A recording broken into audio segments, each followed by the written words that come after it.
श्री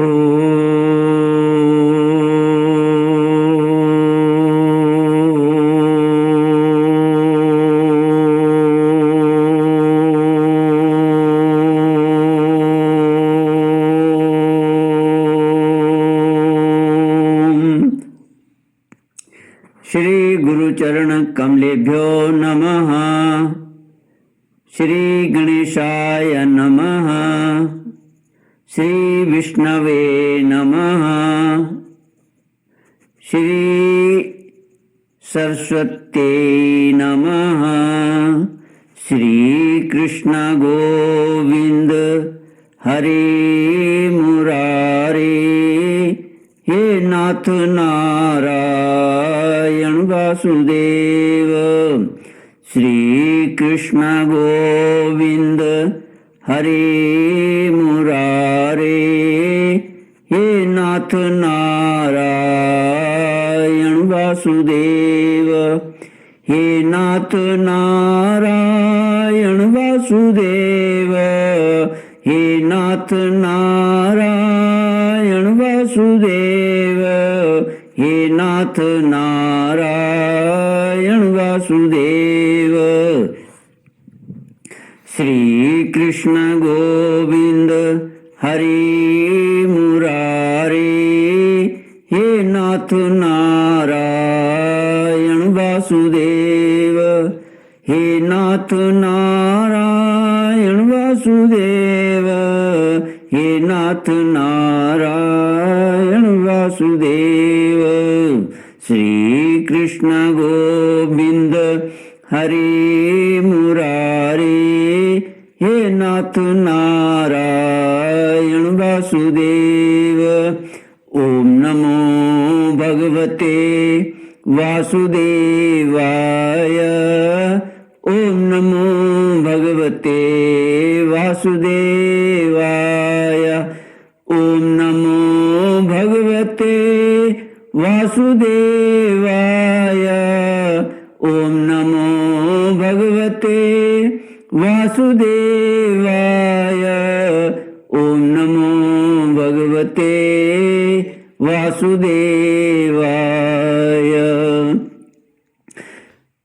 कृष्णाय वासुदेवाय हरये परमात्मने प्रणतक्लेशनाशाय गोविन्दाय नमो नमः। सच्चिदानन्दरूपाय देवकीनन्दनाय च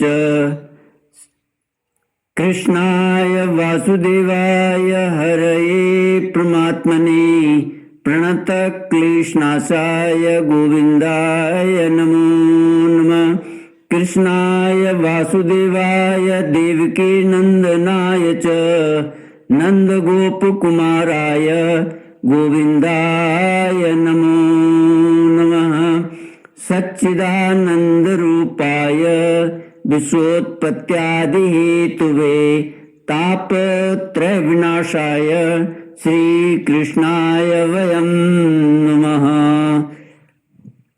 सच्चित आनंद स्वरूप परमात्मा जो सृष्टि के उत्पत्ति पालन तथा संहार करता है तथा जीवों के आध्यात्मिक आदि दैविक आदि भौतिक तापों को नष्ट करने वाले हैं अर्थात जीवों के मानसिक शारीरिक और भौतिक दुखों को दूर करने वाले हैं, उन श्री कृष्ण भगवान को हम नमस्कार करते हैं। श्री कृष्ण गोविंद हरे मुरारे। हे नाथ नारायण वासुदेव। श्रीमद् भागवत 10वां स्कंध 22वाध्यायः। श्री भगवानुवाच याता बला व्रजं सिद्धा मयेमारंस्यथ क्षपाः यद् उद्दिश्य व्रतमिदं चेरुरार्यार्चनं सति। श्रीमद् भागवत 10वां स्कंद 22वां अध्याय। श्री भगवान कहते हैं इसलिए कुमारियों, अब तुम अपने अपने घर लौट जाओ। तुम्हारी साधना सिद्ध हो गई है। तुम आने वाली शरद ऋतु की रात्रियों में मेरे साथ विहार करोगी। सतियों, इसी उद्देश्य से तो तुम लोगों ने यह व्रत और कात्यायनी देवी की पूजा की। इस पर टीकाकार श्री हनुमान प्रसाद पोद्दार जी लिखते हैं, चेर हरण के प्रसंग को लेकर कई तरह की शंकाएं की जाती हैं, अतएव इस संबंध में कुछ विचार करना आवश्यक है। वास्तव में बात यह है कि सच्चिदानंद घन भगवान की दिव्य मधुर रसमयी लीलाओं का रहस्य जानने का सौभाग्य बहुत थोड़े लोगों को होता है। जिस प्रकार भगवान चिन्मय हैं, उसी प्रकार उनकी लीला भी चिन्मयी ही होती है।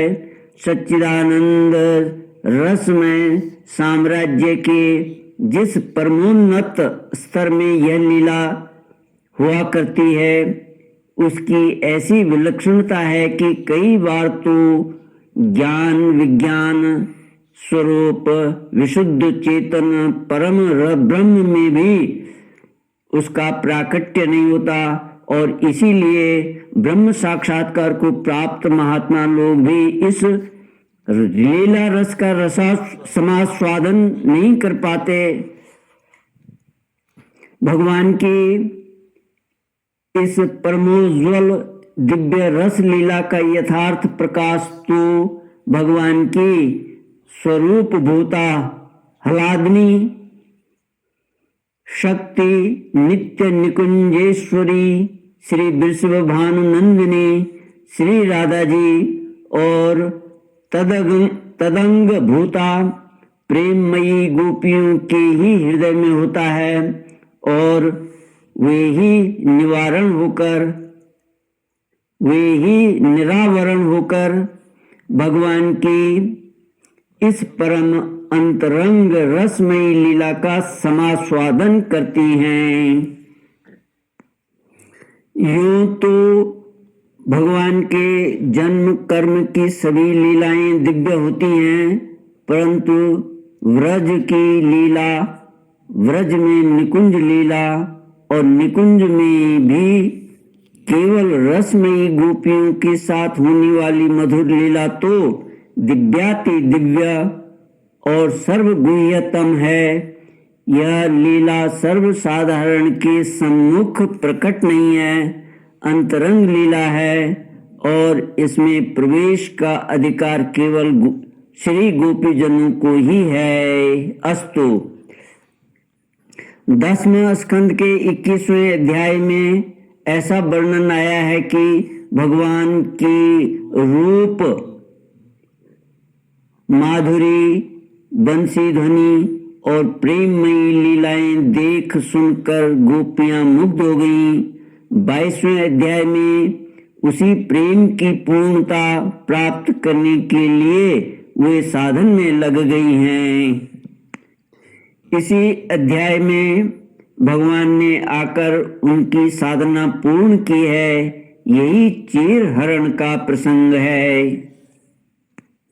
गोपियां क्या चाहती थीं, यह बात उनकी साधना से स्पष्ट है।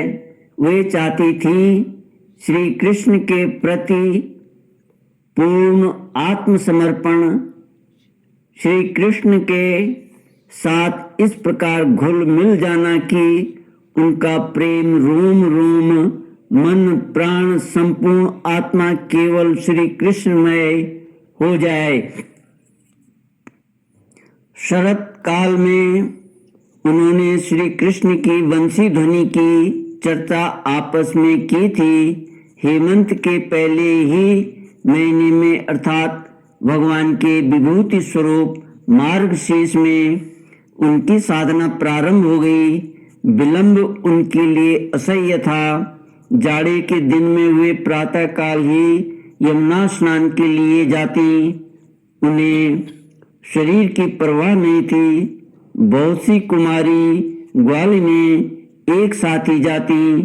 उनमें ईर्ष्या द्वेष नहीं था। वे ऊंचे स्वर से श्री कृष्ण का नाम कीर्तन करती हुई जाती। उन्हें गांव और जाति वालों का भय नहीं था। वे घर में भी हविष्यान्न का ही भोजन करती। वे श्री कृष्ण के लिए इतनी व्याकुल हो गई थी कि उन्हें माता पिता तक का संकोच नहीं था। वे विधि पूर्वक देवी की बालू का मई मूर्ति बनाकर पूजा और मंत्र जप करती थी। अपने इस कार्य को सर्वथा उचित और प्रशस्त मानती थी। एक वाक्य में उन्होंने अपना कुल, परिवार, धर्म, संकोच और व्यक्तित्व भगवान के चरणों में सर्वथा समर्पण कर दिया था। वे यही जपती रहती थी कि एकमात्र नंद नंदन ही हमारे प्राणों के स्वामी हों। श्री कृष्ण तो वस्तुतः उनके स्वामी थे ही, परंतु लीला की दृष्टि से उनके समर्पण में थोड़ी कमी थी। वे निरावरण रूप से श्री कृष्ण के सामने नहीं जा रही थी। उनमें थोड़ी झिझक थी। उनकी यही झिझक दूर करने के लिए उनकी साधना, उनका समर्पण पूर्ण करने के लिए उनका आवरण भंग कर देने की आवश्यकता थी। उनका यह आवरण रूप चीर हर लेना जरूरी था और यही काम भगवान श्री कृष्ण ने किया। इसी के लिए वे योगेश्वरों के ईश्वर भगवान अपने मित्र ग्वाल बालों के साथ यमुना तट पर पधारे थे। श्री कृष्ण गोविंद हरे मुरारे, हे नाथ नारायण वासुदेव। साधक अपनी शक्ति से, अपने बल और संकल्प से, केवल अपने निश्चय से पूर्ण समर्पण नहीं कर सकता। समर्पण भी एक क्रिया है और उसका करने वाला असमर्पित ही रह जाता है। ऐसी स्थिति में अंतरात्मा का एक पूर्ण समर्पण तब होता है जब भगवान स्वयं आकर वह संकल्प स्वीकार करते हैं और संकल्प करने वालों को भी स्वीकार करते हैं। यही जाकर समर्पण पूर्ण होता है।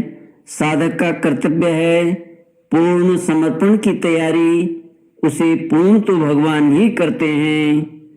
भगवान श्री कृष्ण यूं तो लीला पुरुषोत्तम हैं, फिर भी जब अपनी लीला प्रकट करते हैं तब मर्यादा का उल्लंघन नहीं करते, स्थापना ही करते हैं। विधि का अतिक्रमण करके कोई साधना के मार्ग में अग्रसर नहीं हो सकता, परंतु हृदय की निष्कपटता, सच्चाई और सच्चा प्रेम विधि के अतिक्रमण को भी शिथिल कर देता है। गोपियां श्री कृष्ण को प्राप्त करने के लिए जो साधना कर रही थी उनमें एक त्रुटि थी। वे शास्त्र मर्यादा और परंपरागत सनातन मर्यादा का उल्लंघन करके नग्न स्नान करती थी। यद्यपि उनकी यह क्रिया अज्ञान पूर्वक ही थी, तथापि भगवान के द्वारा इसका मार्जन होना आवश्यक था। भगवान ने गोपियों से इस प्रकार प्रायश्चित भी करवाया। जो लोग भगवान के प्रेम के नाम पर विधि का उल्लंघन करते हैं उन्हें यह प्रसंग ध्यान से पढ़ना चाहिए और भगवान शास्त्र विधि का कितना आदर करते हैं यह देखना चाहिए।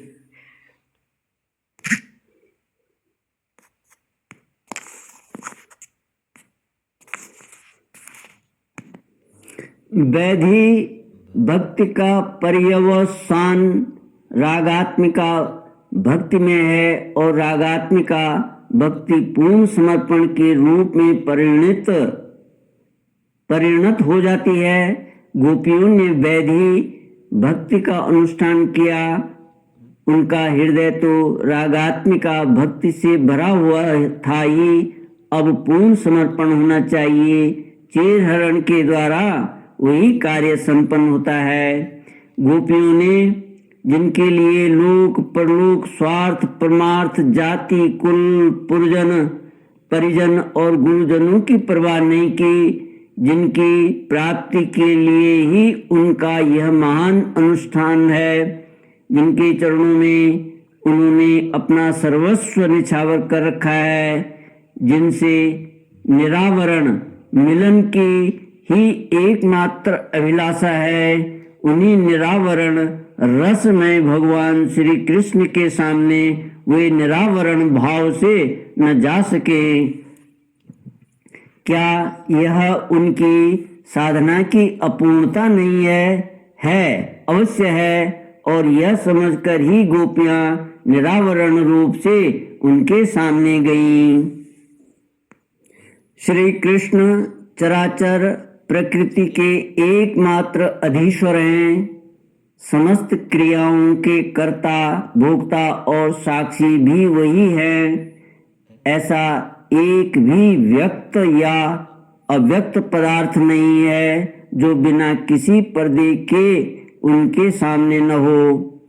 वही सर्वव्यापक अंतर्यामी हैं, गोपियों के गोपों के और निखिल विश्व के वही आत्मा हैं। उन्हें स्वामी गुरु पिता माता सखा पति आदि के रूप में मानकर लोग उन्हीं की उपासना करते हैं। गोपियां उन्हीं भगवान को जानबूझकर कि यही भगवान है, यही योगेश्वर क्षराक्षरातीत पुरुषोत्तम है, पति के रूप में प्राप्त करना चाहती थी। श्रीमद् भागवत के 10वें स्कंद का श्रद्धा भाव से पाठ कर जाने पर यह बात बहुत ही स्पष्ट हो जाती है कि गोपियां श्री कृष्ण के वास्तविक स्वरूप को जानती थी, पहचानती थी। वेणुगीत, गोपी गीत, युगल गीत और श्री कृष्ण के अंतर्धान हो जाने पर गोपियों के अन्वेषण में यह बात कोई भी देख सुन समझ सकता है। जो लोग भगवान को भगवान मानते हैं, उनसे संबंध रखते हैं, स्वामी सुहृद आदि के रूप में उन्हें मानते हैं, उनके हृदय में गोपियों के इस लोकोत्तर माधुर्य संबंध और उनकी साधना के प्रति शंका ही कैसे हो सकती है। श्री कृष्ण गोविंद हरि मुरारी, हे नाथ नारायण वासुदेव। ओम पूर्णमद पूर्णमिदं पूर्णात् पूर्णमुदच्यते पूर्णस्य पूर्णमादाय पूर्णमेवावशिष्यते। ओम शांति शांति शांति। हरि ओम श्री